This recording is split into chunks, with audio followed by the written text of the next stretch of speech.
Jai Hind students, welcome to my YouTube channel.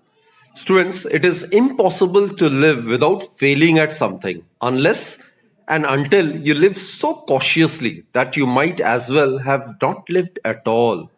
So, students, don't be afraid of failure. You cannot learn without failure. So, never think yourself as a loser. Actually, we need to learn from failure. With that positive note, students, let's begin today's session. Today we are going to discuss another very important electrical machine and device, and we are talking about transformer. Let's start with the introduction. Students, a transformer is a device which is used to convert low alternating voltage at high current into high alternating voltage at low current and vice versa. So let me write it down. Transformer is a device used for converting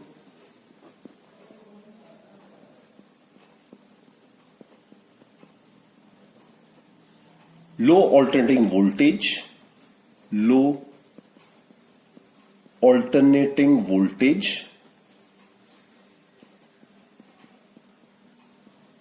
at high current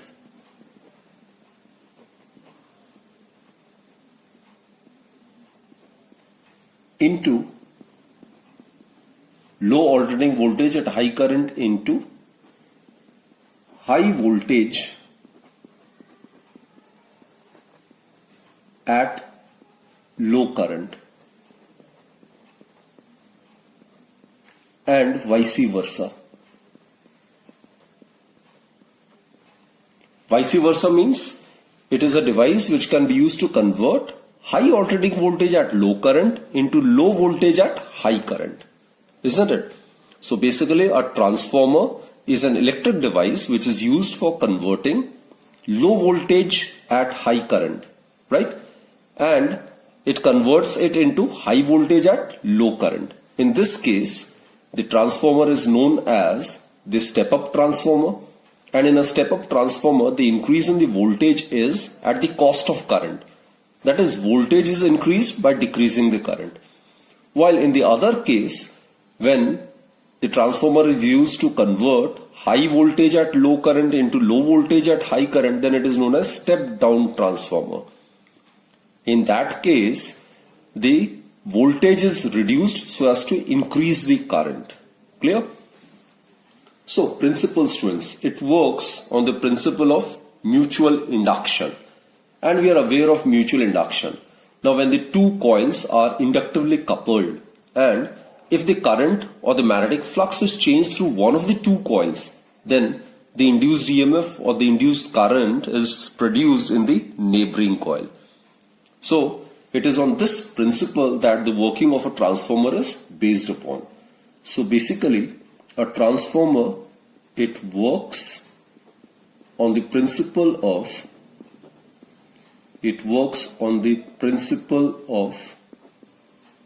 mutual induction,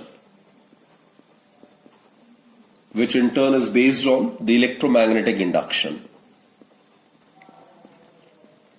So according to mutual induction, what happens is when the two coils are inductively coupled, then when the magnetic flux linked with one coil changes, then the magnetic flux linked with the neighboring coil also changes, and accordingly an induced EMF or current is produced in the other coil, right? So basically, I'll write this statement: if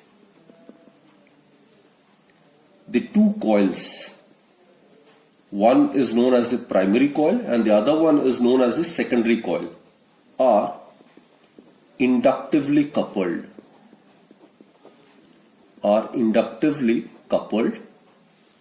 and when current or magnetic flux is changed through one coil,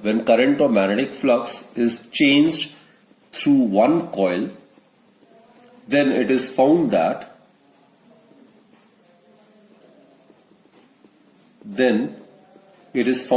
EMF get induced, EMF or current get induced in the neighboring coil. It get induced in the neighboring coil.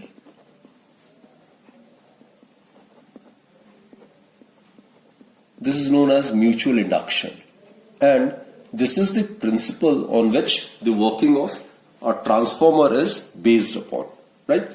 Now let's discuss its construction.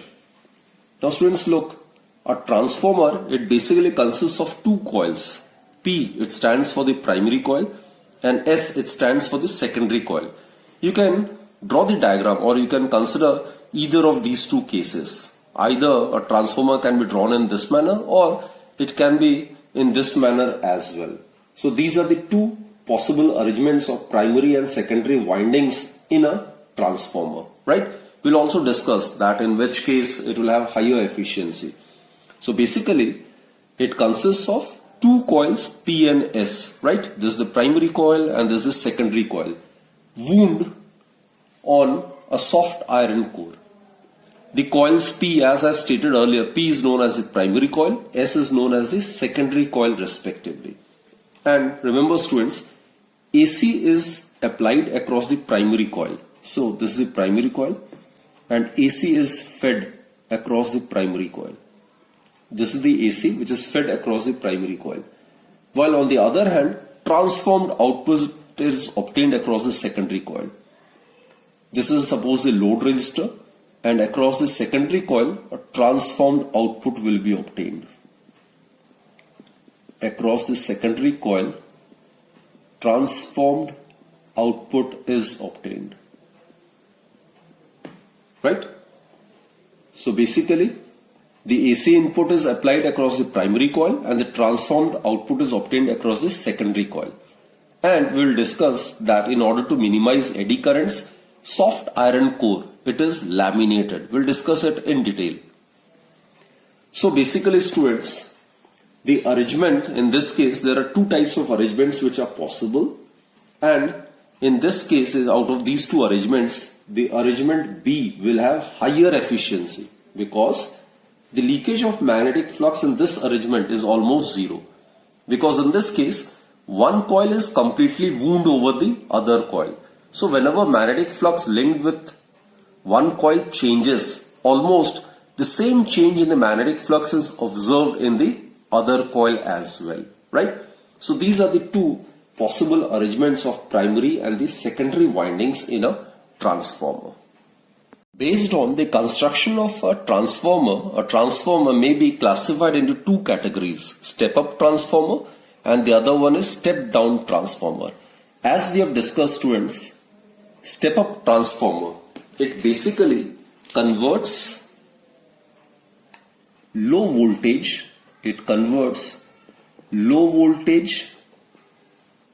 at high current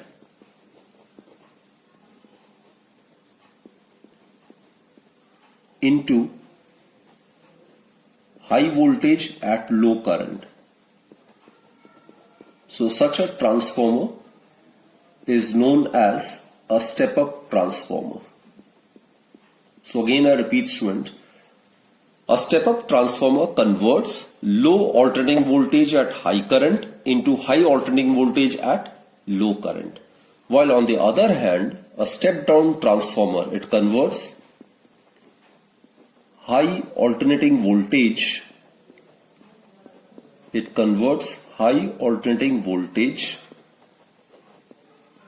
at low current into low alternating voltage at high current. So these are the two types of transformers, right? Step up and step down. This term basically step up to increase from lower value to higher value. It is used in context of the voltage. So step up transformer, it is used to convert low voltage at high current into high voltage at low current, low voltage to high voltage. So that is step up. Step down means high voltage to low voltage, right? So it is a transformer which converts high alternating voltage at low current into low voltage at high current. And as I've stated, students, the power, it is equal to V into I. So voltage can be increased by decreasing the current, and voltage can be decreased by increasing the current, power remaining constant. So this is what a transformer does, right? It simply increases voltage by lowering down the current, or it decreases the voltage by increasing the current. So input is fed across the primary coil and transformed output is obtained across the secondary coil. And these are the symbols for the step-up transformer and the step-down transformer. So let's discuss it in detail. Second, very important point of difference is that in a step-up transformer, the number of turns in the secondary coil is greater than the number of turns in the primary coil. This is the number of turns in the primary coil, NP, and suppose NS is the number of turns in the secondary coil. So it is pretty clear from this particular diagram that NS is greater than NP. While on the other hand, in the case of step-down transformer, the number of turns in the secondary coil is less than the number of turns in the primary coil. So here this is NP, and let us consider the number of turns in the secondary coil be represented by NS. So here, students, number of turns in the secondary coil is less than that in the primary coil. We'll try to justify this as well, right? Third, students, this is again a very important thing. In case of transformer, we make use of a term known as transformation ratio. Transformation. It is known as transformation ratio. And normally we denote it by small letter k. So the transformation ratio of a transformer is defined as the ratio of the number of turns in the secondary coil to the number of turns in the primary coil. Now since in the step-up transformer NS is greater than NP, therefore in the case of a step-up transformer, the transformation ratio is always greater than 1. While on the other hand, in the case of step-down transformer, NS is less than NP, therefore NS by NP is less than 1, which implies that the transformation ratio in the case of a step-down transformer is less than 1. So for step-up, K is greater than 1, while for step-down, the value of K is less than 1. Right? Fourth point, students, again very important one, and we'll try to justify it logically. In the case of step-up transformer, the primary coil is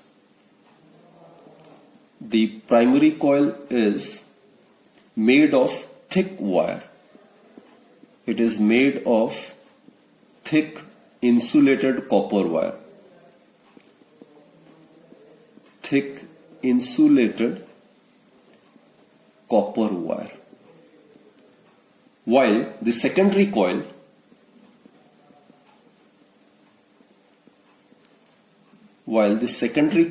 is made of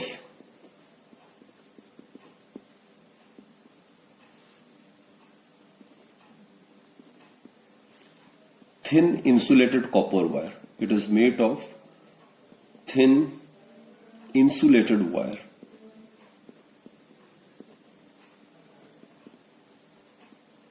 So, in a case of step-up transformer, the primary coil is quite thicker. Its cross-section area is large as compared to the thickness of the coil which is used to make the secondary coil. Right? I'll justify this. Look, students.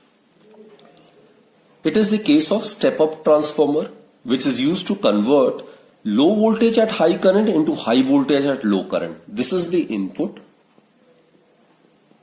and this is the output. Transformed output is obtained across the secondary coil.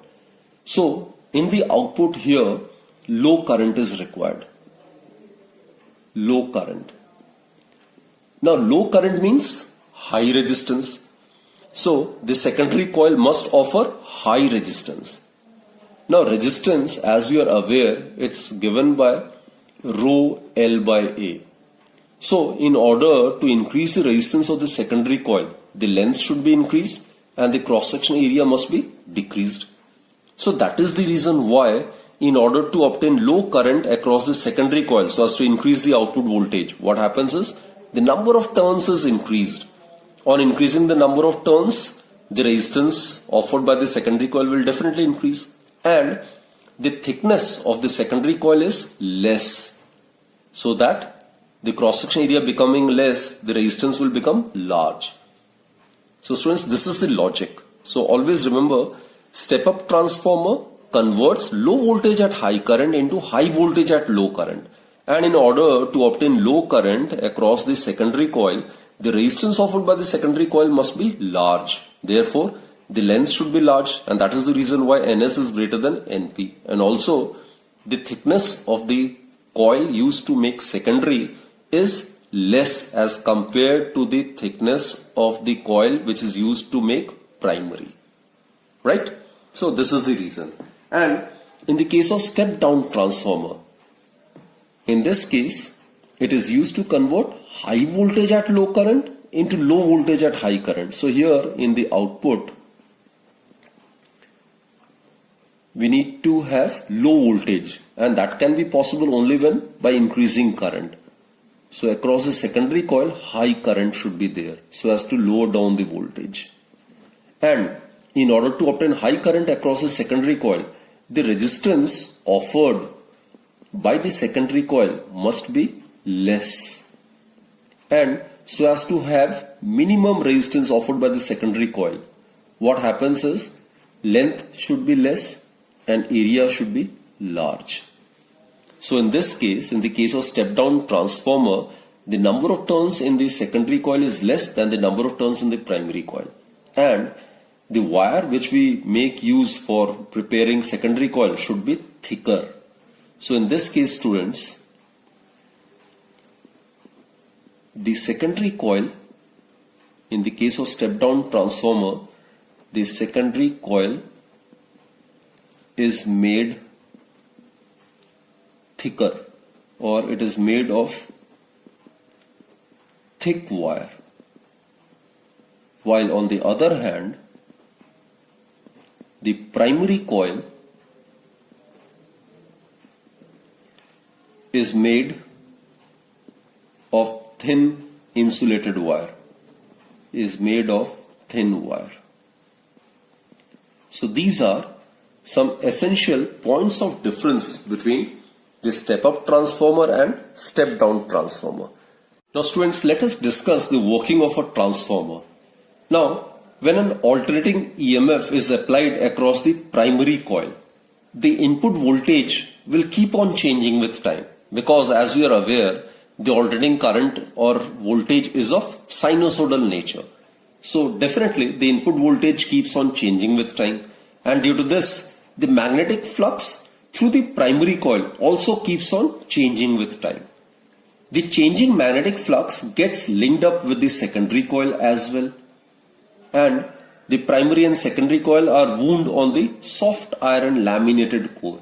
So basically the changing magnetic flux gets linked up with the secondary coil through this laminated core, which in turn produces alternating EMF across the secondary coil as per the phenomenon of mutual induction. So whenever the magnetic flux linked with the primary coil changes, the magnetic flux linked with the secondary coil will also change, and accordingly an induced EMF or current will get produced, right? The soft iron core is capable of coupling practically the whole of magnetic flux produced in the primary coil with the secondary coil. So if the magnetic field lines remain confined to the soft iron core, then all the field lines across the primary coil will link up with each turn of the secondary coil. Therefore, students, the magnetic flux linked with the two coils are simply proportional to their number of turns. So, if we consider phi p to be the flux associated with the primary coil and phi s to be the flux associated with the secondary coil, then phi p would be proportional to np. Np is the number of turns in the primary coil, and phi s, which is the magnetic flux linked with the secondary coil, it will be directly proportional to the number of turns in the secondary coil. So if you divide these two, we get, dividing these two, we get phi s divided by phi p. It will be equal to ns divided by np, isn't it? So it can be written in this particular manner as well. Phi s, it is equal to ns by np into phi p. We are aware ns by np, this ratio is also known as the transformation ratio. For step up transformer, the transformation ratio is greater than 1, while for the step down transformer, its value is less than 1, right? Now, if you differentiate it, both the sides, differentiating both the sides with respect to time, both sides with respect to time, what we get is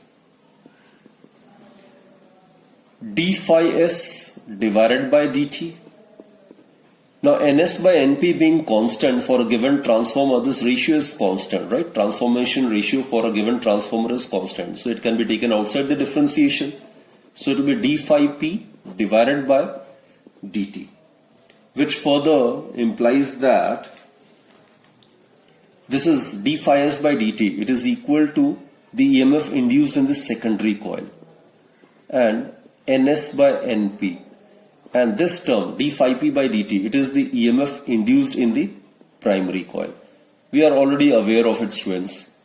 EMF induced in the secondary coil, it will be equal to minus d phi s by dt. Isn't it? Negative sign suggests its opposing nature. And EP, the EMF induced in the primary coil due to the self-induction, it is minus d phi p by dt. So this is what I have used over here. In place of d phi s by dt, you can write minus es, and in place of d phi p by dt, you can write minus ep. Therefore, students, what we get is es divided by ep is equal to ns divided by np. So this is a very, very important expression in the case of a transformer. As I have told you, ns by np is the transformation ratio. For step up, it is greater than 1, right? So basically, in the case of step up, in case of step up transformer, ns is greater than np. That is, ns by np is greater than 1. Therefore, es by ep would be greater than 1, which implies that es is greater than ep. So the voltage across the secondary is greater than the voltage across the primary. So that's step up, which is used to increase the voltage, which is used to convert the low voltage at high current into high voltage at low current. While in case of step down, transformer, we are aware number of turns in the secondary is less than the number of turns in the primary. Therefore, in this case, es by ep, this ratio would be less than 1, which implies that es is less than ep. So that's the working of step down transformer. It basically steps down the voltage. That is, it converts high voltage into low voltage. So that is what we have derived it mathematically. This is the voltage across the secondary output, which is less than the alternating voltage across the primary, right? So if we assume that there is no loss in the energy, then obviously if we consider the efficiency to be 100%, then what happens is the power input and the output power must be exactly equal. So if we assume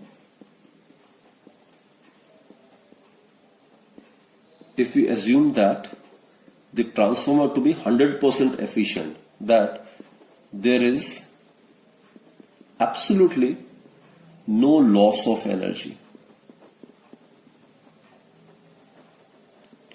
then obviously the instantaneous instantaneous output power must be exactly equal to the instantaneous input power.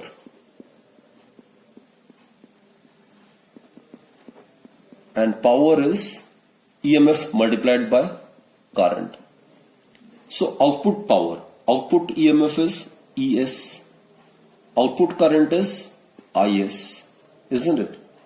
While on the other hand, the input power is input EMF multiplied by input current. Input EMF is the EMF across the primary and the input current is the current across the primary.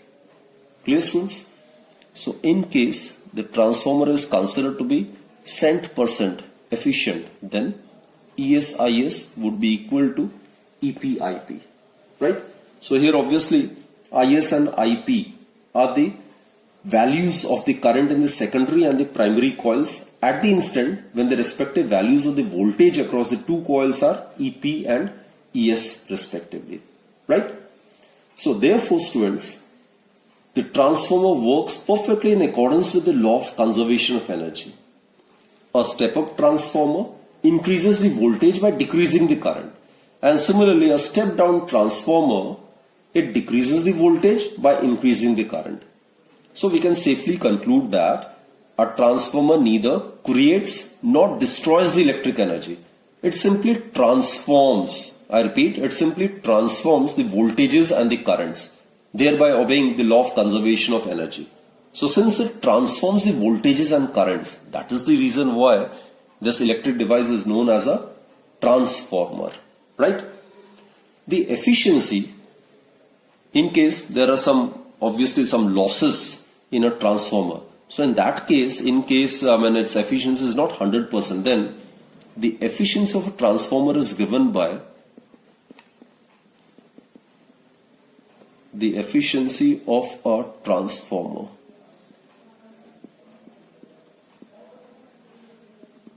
is given by efficiency is always output divided by input, isn't it? And in percentage it will be multiplied by 100. So let's represent the efficiency by neta like this. So it would be equal to instantaneous output power divided by instantaneous input power multiplied by 100. So it would be ES-IS, this is the instantaneous output power divided by instantaneous input power EP-IP multiplied by 100. So especially from numerical point of view, if the efficiency of a transformer is given, then you're supposed to make use of this particular formula. And if the efficiency of transformer is not given, then we are supposed to assume the transformer to be 100% efficient. And in that case, this formula will be valid. Now students, whatever we have discussed regarding the transformer so far, let us revise all these things with the help of this short animation. A transformer is a device used for converting low alternating voltage at high current into high voltage at low current and vice versa. Now, a transformer consists of primary coil, in which number of turns is NP, and secondary coil, in which number of turns is NS. The AC input is applied across the primary coil and the transformed output is obtained across the secondary coil. Now let's discuss the principle of working of transformer. It works on the principle of mutual induction. That is, if the two coils, primary and the secondary coils, are inductively coupled, and when the current or the magnetic flux is changed through one of the two coils, then it is found that the induced EMF get produced in the neighboring coil or the secondary coil.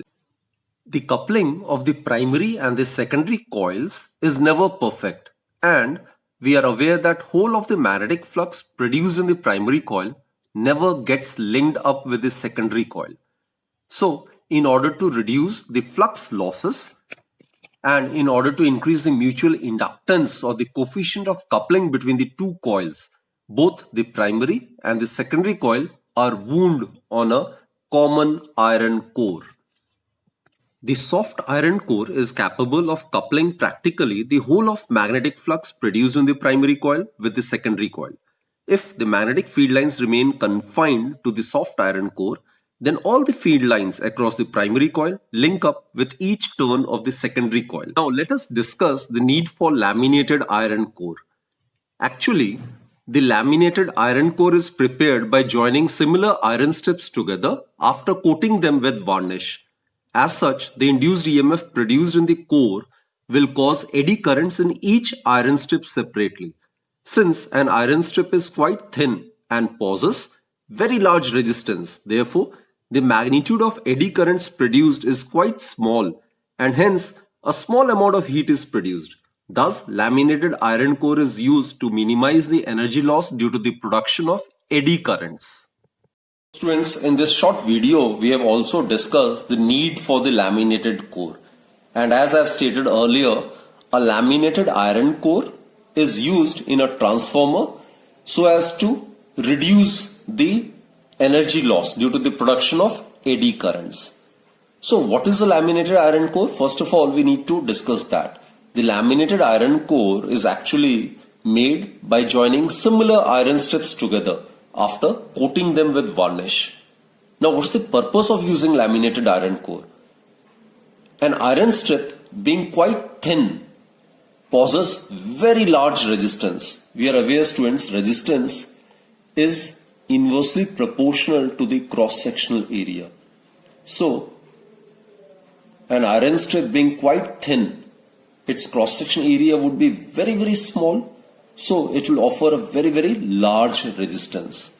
And in case an iron strip being thin offers very large resistance, therefore the eddy currents so produced on those iron strips would be of very small magnitude, isn't it? And we are aware, due to heating effect, the amount of heat produced is directly proportional to I square. So smaller the current, the lesser will be the amount of heat produced. And this is the reason why the energy loss on account of the production of heat due to the eddy current is greatly minimized. So that is the reason why we make use of laminated core in a transformer. Now let us discuss the energy losses in a transformer. Now in practice or practically, a number of types of energy losses occur in a transformer. And obviously due to this, the efficiency of a transformer is never 1 or 100%. Let's discuss the various energy losses which occur in a transformer. First and foremost, flux losses. Now students, the coupling of primary and the secondary coils is never perfect. And obviously whole of the magnetic flux produced in the primary coil never gets linked up to the secondary coil. So what I mean to say is that perfect coupling or 100% coupling between the primary and secondary coil is not feasible. So the energy loss on this account is known as flux losses. Second is copper losses. Now obviously we are not using any superconductor. We will be making use of some good conductor like copper, aluminium, isn't it? But it will also offer some sort of resistance. So due to the resistance of the windings of the primary and the secondary coils, some electrical energy is always converted into heat energy. And this energy loss on account of the resistance offered by the windings of the primary and the secondary coil are known as copper losses. Third is, students, iron losses. Just now we have discussed by using laminated core, the magnitude of the eddy currents so produced can be minimized, but it cannot be totally eliminated. So energy loss on production of the heat cannot be totally eliminated. It can be minimized by making use of laminated core. So basically the varying magnetic flux produces eddy currents in the form of iron core, which also leads to the wastage of energy in the form of heat. Just now we have discussed. So it is minimized by using a laminated core, right? So some energy is wasted due to the production of eddy currents. So that loss is known as the iron loss. And fourth one is, students, humming losses. Some useful energy is lost, or rather is converted in the form of sound energy. Now whenever the alternating current is passed, then what happens is the core of the transformer, it starts vibrating, and thus it produces humming sound.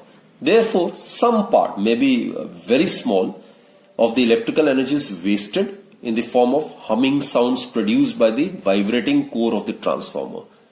So these are basically some of the losses which we have discussed, due to which a transformer can't be 100% efficient. There are some other losses as well, like hysteresis loss. Now basically the alternating current flowing through the coils, it gets magnetizes and it demagnetizes the iron core time and again. And during each cycle of magnetization, some energy is lost due to hysteresis. That is, the energy lost during a cycle of magnetization being equal to area of hysteresis loop, right? Obviously, this can be minimized by selecting the material of the core which has a narrow hysteresis loop. So the fifth type of energy loss can be due to the hysteresis loss. So what I've stated is, when the alternating current is passed, what happens is the iron core, it magnetizes and demagnetizes again and again. So during each cycle of magnetization, some energy is lost due to hysteresis. So these are some of the losses which occurs in the case of a transformer. So students, I sincerely hope you have understood this topic of transformer in detail. We have discussed each and every topic.